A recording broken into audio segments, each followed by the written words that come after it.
لمن صدق ناصر الحق بالحق والهادي إلى صراطك المستقيم وعلى آله حق قدره ومقداره العظيم وبعد. اللهم ثبت جناني وعندي الحق على لساني وافتحنا الحاضرين والعاملين. سبحانك لا علم لنا إلا ما علمتنا إنك أنت العليم الحكيم والحمد لله رب العالمين. Hadratul Mukarramul Muhtaram, para masyayikh, para kiai, para asatidz yang saya hormati, semoga semuanya senantiasa Allah muliakan. Semoga senantiasa semuanya oleh Allah diberikan kekuatan untuk tetap istiqomah di jalan dakwah, membina masyarakat ke jalan yang penuh maslahat, dan semoga karenanya Allah ampuni kita dan diselamatkan oleh Allah kita semua dunia dan akhirat. Baik, Bapak beserta hadirin yang berbahagia, sedianya yang harus memberikan materi itu adalah Bapak Kepala Kantor Kementerian Agama Kabupaten Bandung Barat. Namun malam beliau WA, baru saya buka sekitar jam berapa ya? Jam 2:30. Abah wayahna can ada abdi bade aya anu damel we ku abah we. Oleh karena itu ini Bapak Ibu ya, kalau untuk learning to know, belajar untuk tahu, Bapak-bapak semua itu, ini pesertanya itu di luar dari pembicaraan awal. Karena di pembicaraan awal itu yang harusnya hadir itu adalah anggota IRMA, Ikatan Remaja Masjid, iya mah Remako, Remaja Masjid Kolot. Jadi tos anulinuhung kupanamu jemar kupanalar. Jadi kayaknya kalau hari ini saya harus memberikan materi kurang pas lah. Tapi panginten maparin bahan emutaneun baik. Margi yang ada di hadapan saya itu kelihatannya nampaknya orang-orang negara dua emutan begitu. Iya kan? Jadi saya tidak akan memberikan materi, barangkali mangawe nu didugikeun di emutan gitu. Jadi kalau kita learning to know, tadi juga pakai Dr. Fauzi itu menyampaikan mangga pilari di Google kan gitu ya. Jadi kalau sekarang itu untuk cerdas itu kadang-kadang tuh gaduh guru gue bisa nyaho gitu. Tetapi kan tidak cukup sampai di sana belajar itu. Kita harus melanjut ke tahap yang berikutnya dalam ilmu pendidikan, itu learning to do. Kita belajar untuk kemudian melaksanakan. Melaksanakan itu perlu contoh. Dan contoh terbaik itu adalah guru. Karena guru itu di depan dia harus menjadi contoh, pada saat di tengah-tengah audiensnya dia harus bisa membangkitkan semangat, saat di belakang dia harus selalu memberikan dorongan positif. Sehingga bagaimana baginda Nabi besar Muhammad SAW begitu menjadi contoh terbaik, kedua terbaik, sampai hari ini nggak ada contoh yang lebih baik dari baginda Nabi.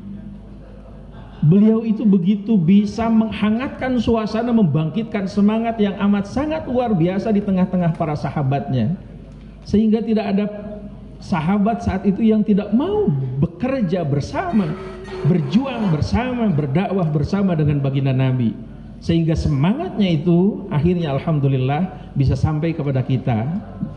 Betapa jauh jaraknya. Dari sini saya pernah mengukur secara diukurlah dengan alat ukur tertentu. Dari sini sampai ke Mekah itu 22.000 kilometer. Jadi jarak tempatnya amat sangat jauh. Ini berimbasnya nanti pada penentuan arah kiblat, Pak. Kalau kita di sini ngeser sadarajat, itu rumus mencarinya itu bagaimana penyimpangan atau deklinasinya dari Ka'bah itu tangen satu kali jarak. Maka kemudian kalau ngeser sadarajat itu di sana mah dari Ka'bah itu ngesernya sekitar 140 km. Maka lamun ngeserna 5 derajat kali kena 140 km. Nah oleh karena itu hati-hati, karena bapak-bapak itu sebagai tokoh di masyarakat, sedangkan ari madhep kiblatnya bagian tina syarat salat, termasuk jumaah. Kadanya madhep kiblat kanggo jamaah. Lalu gitu Bapak Ibu. Ini banyak sebenarnya yang harus kita pahami, harus kita ketahui, learning to do.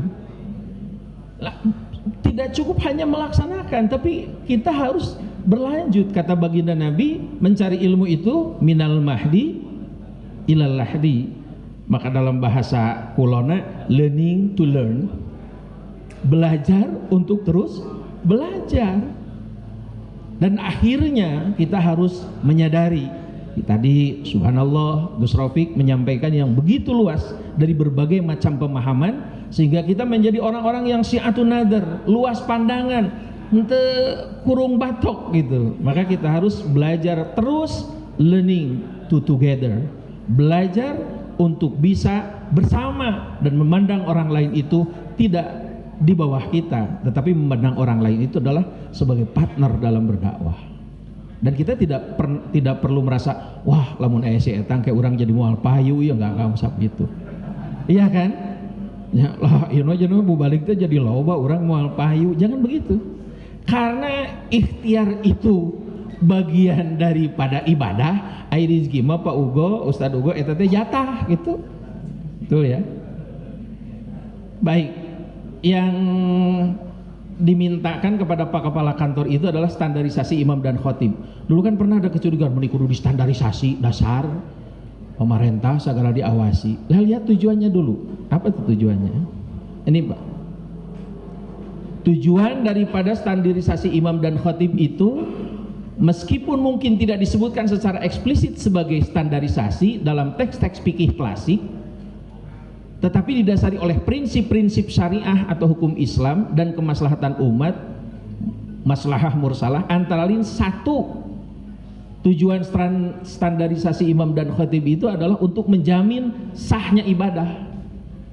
Bagaimana ada seorang khatib tadi, kalau benar ya yang disampaikan oleh Pak Dr. Pauji, nu teu maca titik koma terus ngabelenyeng.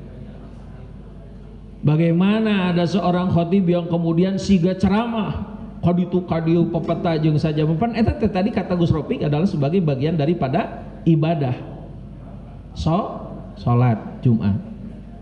Nah, oleh karena itu menjamin sahnya ibadah, mau tidak mau, suka tidak suka, seorang khatib itu harus terstandar.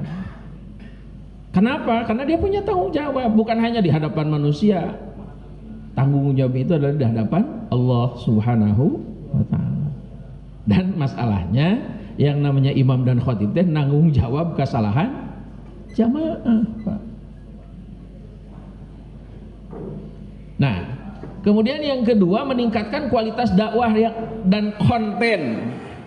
Sekarang kan zaman kalau misalnya seperti di Cikalong aja, saya lihat isi di Cikalong di BR itu Baitur Rahman, lamun khutbah teh nganggo kamera. Terus kalau khutbah di Habibur Rahman IPTN pakai kamera. Khutbah di dia yang Mama Iwannya nganggo kamera, disebarkan. Untuk apa itu? Untuk menjangkau sasaran dakwah yang lebih luas. Sanes hoyong kapuji, bukan, untuk lebih menyebarkan nilai-nilai kebaikan. Oleh karena itu tentu saja karena ini akan disebar ke umat, jangan sampai kita menyampaikan bahasa-bahasa yang tidak jelas. Sebaiknya khairul kalam ma qalla wa dalla. Bukan begitu ya kaidah usul itu? Sebaik-baiknya kalam itu adalah ma qalla wa dalla. Kata-katanya singkat tetapi jelas, nyampe pada tujuan, dugi kana mana kaharti kudu leutik kahontal kudu aya gitu. Bahasa yang bisa dipahami oleh semua, karena jamaah itu tingkat pendidikannya, tingkat usianya, latar belakangnya berbeda-beda, nggak sama, Pak. Teu homogen, heterogen komo di kota mah gitu.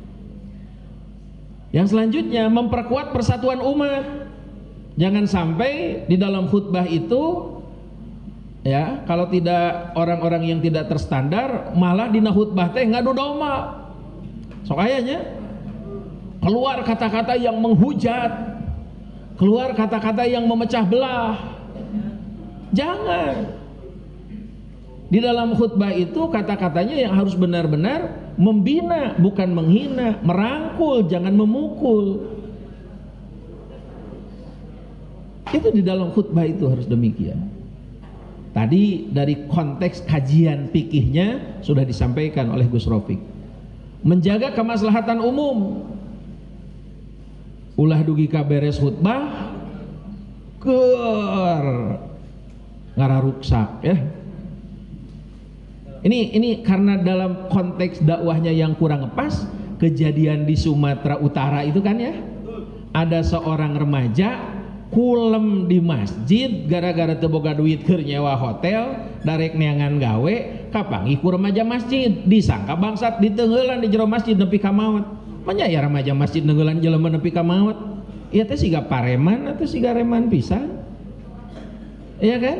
Kenapa? Karena mungkin selama ini selalu saja di dalam konteks-konteks khutbah, di dalam konteks-konteks dakwahnya itu isinya tidak lain adalah menganggap diri sendiri yang paling baik, orang lain itu salah karena beda paham atau pemahaman. Jadi ini yang perlu direnungkan. Yang namanya khatib itu punya tanggung jawab yang sangat besar untuk mendorong kepada masyarakat agar lebih baik dan lebih maslahat. Nah kemudian ada yang disebut dengan profesionalisme dan kompetensi imam. Harus profesional. Makanya kemudian tadi learning, apa saja tadi yang 4 itu? Learning to know, learning to do, learning to learn, learning to together itu harus terus di khotib itu. Saya mah geus jadi khotib atau geus jadi penceramah, geus ka ditu ka dia disebut ge geus kiai haji, manya kudu diajar deui hek nu ngajarna ke budak. Nah, seperti itu. Jangan, Pak. Nah, tujuan spesifiknya apa daripada stratifikasi kegiatan ini? Meningkatkan kualitas keilmuan. Mungkin ada materi-materi yang disampaikan khususnya tadi oleh Gus Rofiq, oleh Dokter Pak Uji yang mungkin saja baru didengar gitu ya, mungkin saja gitu. Maka kemudian kita meningkatkan kualitas keilmuan, memastikan imam dan khatib itu menguasai fikih tentunya. Ulah teu apal karena fikih, kan belajar fikih mah kadah jeung usulna. Itu Pak. Imam itu harus fasohat bacaan Al-Qur'annya. Kemudian apalagi kitab kuning harus dia paham. Sakedik-sakedik belajar. Kirang bara nu kararandel nu araripis atau gitu. Iya kan? Kirang bara gitu. Kemudian juga wawasan keislaman yang relevan. Jadi wawasan keislaman yang relevan ini untuk apa? Untuk menjadarkan umat tentang pentingnya mereka menyadari bahwa Islam itu akan tetap relevan sepanjang zaman. Kan hari ini ada loh tokoh agama, bahkan tokoh organisasi, bahkan tokoh nasional yang menyampaikan Al-Quran itu ada bagian-bagian yang sudah tidak relevan. Ada yang menyampaikan demikian. Mohon maaf saya tidak bisa sebut orangnya, tapi ada, silahkan cari.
Bapak-bapak izin dilanjutkan atau skor dulu?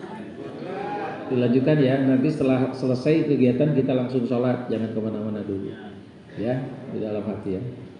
Baik, jadi menyampaikan, meningkatkan kualitas keilmuan itu jelas Pak. Tujuan spesifik daripada pelatihan-pelatihan seperti ini dan standarisasi imam dan khotib itu untuk meningkatkan kualitas keilmuan. Jadi sanes nyirian, oh iya mah ieu khotib nu pro pamarentah. Iya mah bukan itu. Kita sekarang yang namanya khotib itu jangan terbawa kubu-kubuan. Khotib itu milik seluruh umat. Ajengan mah milik sadayana umat, tetapi tentu saja punya sikap gitu. Bukan berarti tidak punya sikap. Kemudian yang selanjutnya menyampaikan khutbah yang bermutu. Khutbah yang bermutu itu yang bagaimana? Yang bukan hanya sekedar ritual tetapi harus menjadi pencerahan, motivasi, dan kemudian menjadi solusi bagi persoalan umat. Hari ini, apakah Bapak pernah menyampaikan setelah terjadinya bencana misalnya di Aceh, Sumatera, bencana di mana-mana, apakah itu perlu disampaikan? Perlu Pak. Karena para ulama itu harus menjadi di samping khadimul ummah, dia juga kemudian himayatul ummah, tapi juga harus menjadi sadiqul hukumah. Dia harus menyertai pemerintah bukan dalam arti tandem cakat ka pamarentah yang dibere sanes Pak. Cakat ngagoneng pamarentah teh lamun salah emutan dengan bahasa yang bil hikmah wa mau'izatil hasanah. Dan itu hanya bisa dilakukan oleh orang-orang yang punya integritas, Pak. Kalau kita tidak punya integritas, kita tidak akan mungkin bisa melakukan itu. Punya sikap begitu. Tapi tetap dalam menyampaikannya selalu dibungkus oleh akhlak, karena akhlak itu harus di atas ilmu. Nah, kemudian memperkuat persatuan umat, Pak. Memperkuat apa? Persatuan umat. Jangan sampai umat Islam itu banyak tapi sedikit. Jangan sampai kelihatan besar tapi sungguhnya hampos. Itulah bukan yang disampaikan oleh baginda Nabi. Apa tuh baginda Nabi menyatakan itu? Sudah dekat masanya bahwa umat Islam itu dikerubungi oleh musuh-musuh Islam bagaikan makanan yang diriung ke orang-orang yang mau makannya. Itu apa hadisnya tuh? Yusaku ang tada'alaikumul umam. Telah dekat masanya kalian itu, kata baginda Nabi, dikepung ke musuh-musuh Islam. Kama tadal'akalahu ila qas'atiha. Seperti diriung na tuangan kuno baden wangna. Comot itu, comot dia, comot itu, comot dia. Qala qail, bertanya sahabat, amin kilatin yauma idin, apakah sedikit umat Islam di saat itu ya Rasulullah? Rasul mengatakan la, bal antum katsir, bahkan kalian itu banyak, walakinnakum gutsaun ka gutsa'is sail, tetapi kalian itu umat Islam bagaikan buih di atas banjir, tidak punya prinsip, tidak punya etos, tidak punya harga diri umat Islam. Nah, oleh karena itu para khatib ini harus mengembalikan itu semua sehingga umat Islam itu kal jasadil wahid, bagikan tubuh yang satu tepat berencai, sehingga akhirnya orang ningali umat Islam teh ajrih gitu, gimir. Jangan sampai orang lihat, nah si umat Islam gampang lah diberi cangke dongge, nges. Jangan sampai situ. Kita harus ifah, menjaga kehormatan diri. Nah, kemudian apa? Menyelaraskan perspektif dakwah, yaitu menyepakati acuan dan standar yang sama dalam berdakwah, khususnya bagi organisasi keislaman seperti NU, Muhammadiyah, dan seterusnya dan seterusnya. Apa sih itu? Sampai di dalam suatu ketika ayanu khutbah teh misalnya, ini di Cililin ya, di Cililin pernah gempar tuh. Saya ingat waktu itu saya baru berapa ya, selesai tamat aliyah gitu. Ada seseorang, karena kebetulan almarhum al-maghfurlah Kiai Haji Usman Sudirman bin Kiai Haji Damanhuri, beliau berangkat ke Tasik bersama Pak Kiai Haji Maman. Saat itu jadwal khatib Pak Kiai Haji Hasan Sya'rani bin Mamahad Tomi, tapi beliau sakit. Nah, sementara Kiai Haji Ustadz Effendi bin Purnawi kalau berangkat tanpa memberitahu gitu. Akhirnya imam jeung khatib, naiklah seseorang pakai celana panjang terus kameja tangan ponok terus dipeci-peci, saya naik khutbah. Mungkin secara fikih bisa saja sah, tapi secara adab, secara etika, dan itu harus penampilannya yang harus benar-benar pas lah gitu kanggo imam jeung khatib. Nah ini makanya kemudian menyelamatkan perspektif dakwah, kemudian menjawab tantangan zaman ya. Jadi terbiasalah kita kemudian sebelum khutbah itu bapak-bapak sekalian, coba di konsep barangkali lamun guru mah aya naonnya renpel, rencana pelajaran. Jadi apa yang akan disampaikan besok itu di sekolah itu sudah persiapan. Nah, imam khatib juga demikian, sehingga itu kemudian kolaborasikan pemikiran kita itu jadi apa ya, think globally, act locally, berpikirnya itu global, tapi dia kemudian menyelesaikannya itu sedikit dari lingkungan yang lebih kecil dulu. Yang kecil ini kemudian bisa merambah ke arah yang lebih besar. Jangan kita ingin langsung besar, yang kecilnya keropos, atau nggak akan membumi. Dan jangan takut Pak. Dalam dunia dakwah itu jangan pernah takut. Saya sangat ingat sekali suatu ketika saya dengan Ustadz dan Daniel tuh, sahabat karib saya, atau sekarang disebutnya Ustadz Usman Nawawi. Kami bersilaturahmi ke guru kami Kang Anjengan Bahrum almarhum al-maghfurlah di Bantar Gedang. Itu beliau itu nepak karena ping-ping teh aika Pak Ustadz Dadan mah da apaleun jalmi pinter di pasiana ya 10 lamar ieu jang amalkeun. Saya tidak diberikan amalan oleh beliau, nganukur ditepak we ujang kade cenanya tong eureun berjuang, tong sieun lapar daya Allah singnya kanu salah sing karunya kanu leutik. Dan itu kemudian bagi saya adalah nasihat yang amat sangat luar biasa. Tukang Anjengan Bahrum itu dari Bantar Gedang begitu tuh nasihatnya tuh. Tong eureun berjuang singnya kanu salah sing karunya kanu leutik, tong sieun lapar daya Allah. Tong hariwang Pak, insya Allah kita akan mendapat pertolongan Allah. Nah kemudian yang selanjutnya apa? Meneguhkan peran sosial. Jadi jangan jaim gitu. Jadi khotib, jadi ajengan, jadi ustadz jaim. Lamun aya kerja bakti di masyarakat, aya kegiatan di masyarakat teh mung sakodar bentik curug balas nuyuk, terjun. Karena dia harus menjadi potret yang dilihat oleh masyarakat begitu. Kalau tadi dikatakan keteladanan, iya. Jangan apa ya istilah nate kalau di dalam feodalisme masih gak raja gitu. Alim we kakotoran biasa. Bagaimana di saat perang Khandaq itu baginda Nabi itu bahu membahu dengan para sahabat untuk mempersiapkan Khandaq. Sahabat macul, Rasul macul, sahabat ngagali, Rasul ngagali. Bahkan perut beliau itu sampai diganyel ku batu, tapi teureun babarengan didamel jeung masyarakat gitu. Nah, seperti itu peran sosial. Dan pada saat peran sosial jangan bereksis di hadapan orang-orang gede aja, di ulam kuno agung segut. Begitu nunggulemna jelema sangsara jingga ujang nu kaditu gitu. Jangan Pak. Dek jalmi alit, dek jalmi ageng sama itu saya perhatikan almarhum al-maghfurlah Kiai Haji Usman Sudirman. Masya Allah bin Kiai Haji bin Kiai Haji Damanhuri, Masya Allah diulang ku bupati biasa gitu. Ku jelema sangsara teu bukan naon, biasa we segut gitu. Santri dikerahkeun. Nah, seperti itu di Al-Mubin tuh, Cililin ya. Begitu juga Kiai Haji Komar Darajatullah bin Haji Soleh, demikian pula Kiai Haji Ismail, Kiai Haji Hasan Sya'rani bin Muhammad Tomi, Kiai Haji Ismail Marjuki bin Nyimin Bukhari, guru-guru kami seperti itu semuanya. Kiai Haji Muhyiddin bin Marmudin, ini ada cucunya di sini, subhanallah. Nah, kemudian menjaga martabat dakwah, itulah pentingnya kita tiba menjaga, hese Pak, ngajaga martabat dakwah teh. Tak eta Pak, godaan teh Pak kade pasahwat Pak, ya Allah, benar Pak. Di Cikalong aya murid di kitu ku guruna. Ya kan?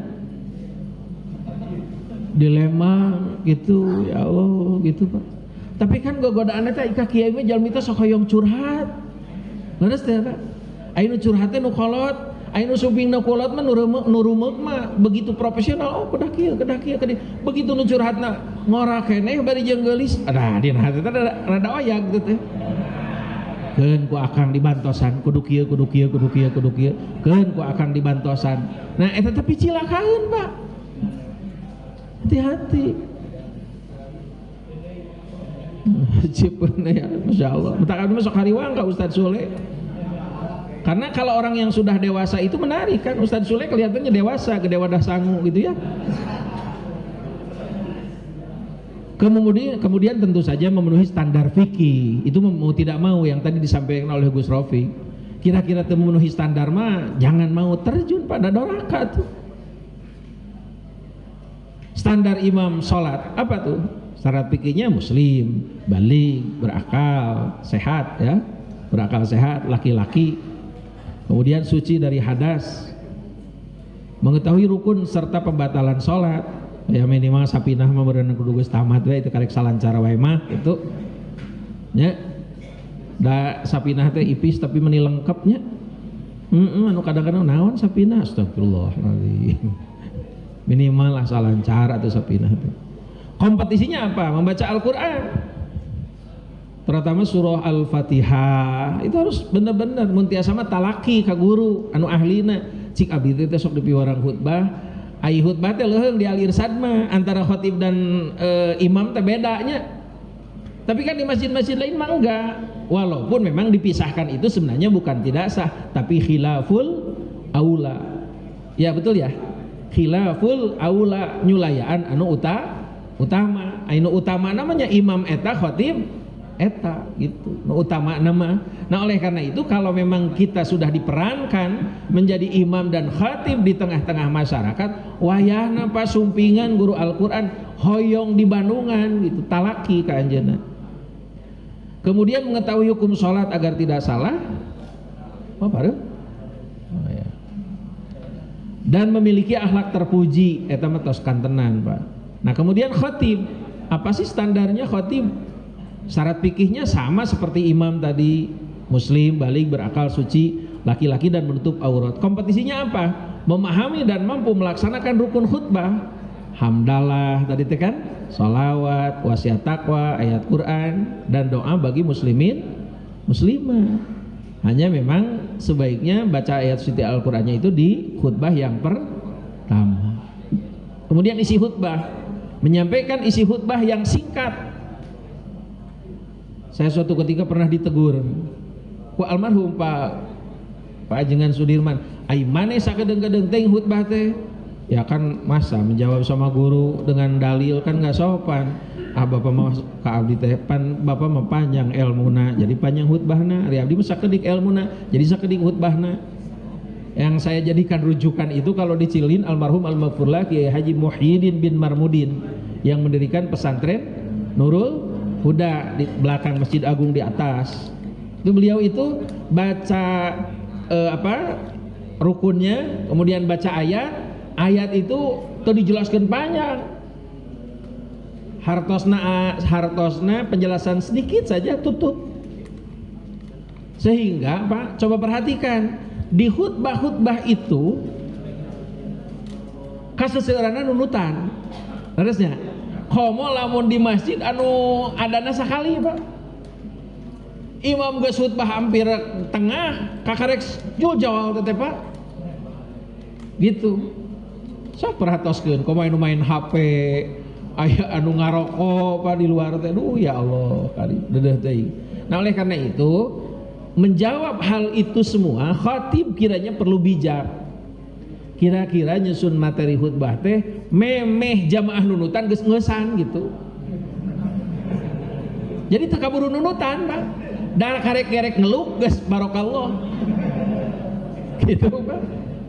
Da masing panjang ge buruhna mah anger sakitu. Moal robahan ulah karena buruh gitu Pak. Ya tapi kan kadang-kadang sok dicirian, oh di masjid ieu mah di Masjid Agung standarna 500.000, di Al-Irsyad 500.000, di Habibur Rahman kan 1 juta sekali khutbah, di Kodim kan 300 gitu. Di Jabar Rahmah 500. Kalau di Unpad ya 850 di Masjid Unpad itu. Al-Jabar saya belum. Di Garali Barli 500 gitu. Di Cikalong Baitur Rahman 500. Di Lemur ya antara 100-200 atau 50.000 di Lemur. Tapi bukan karena itu Pak. Jangan karena itu. Yang di Ulem Kak Habibur Rahman semangat. Ya Allah. Jangan. Di Habibur Rahman teh insinyur unggul. Iya kan? IPTN tuh. Ya materinya yang harus sesuai dengan akal mereka. Khatibun nas ala qadri ukulihim. Di sinilah maka kemudian yang namanya khatib itu harus syi'atun nadar. Luas pandangannya itu. Pahami. Bukan hanya ilmu fikih, bukan hanya ilmu agama, ilmu tentang ayat-ayat yang kauniyah, langit, bumi serta isinya harus benar-benar kita pahami. Toh itu perintah Allah. Inna fi khalqis samawati wal ardi wa ikhtilafil laili wan nahari la ayatil liulil albab. Lo sekarang terjadi bencana di Aceh, di Sumatera Utara, Sumatera Barat, karena memang para pembuat kebijakan di kita enggak membaca ayat-ayat yang kauniyah secara tepat. Akhirnya begini. Maka itu harus disampaikan. Nah, kemudian juga isi khutbah menyampaikan khutbah yang singkat, jelas, tegas, menggunakan bahasa Arab ya. Tentu saja untuk yang rukun-rukunnya penjelasannya bolehlah, tapi tidak terlalu berlebih seperti ceramah. Sesuai dengan ajaran Islam Ahlus Sunnah wal Jamaah. Kementerian Agama menegaskan sesuai dengan ajaran Islam Ahli Sunnah wal Jamaah. Itu di Kemenag, Pak. Memiliki kemampuan retorika dan komunikasi yang baik agar dakwahnya efektif. Nah, tentu saja sekali-kali eye contact itu, memandang jamaah itu perlu, Pak. Ulah ti awal khutbah nepi ka beres teh tungkul we. Alhamdulillah. Alhamdulillahilladzi terus tungkulnya nepi ka beres teh. Atuh pugu jamaah teh nepi ka teu inget nanaon we pokona. Jadi eye contact. Tapi ipopetak itu eta mah berlebihan jangan. Demikian Bapak Ibu, terima kasih. Mudah-mudahan ada manfaatnya. Wallahul muwaffiq ila aqwamit thoriq. Assalamualaikum warahmatullahi wabarakatuh.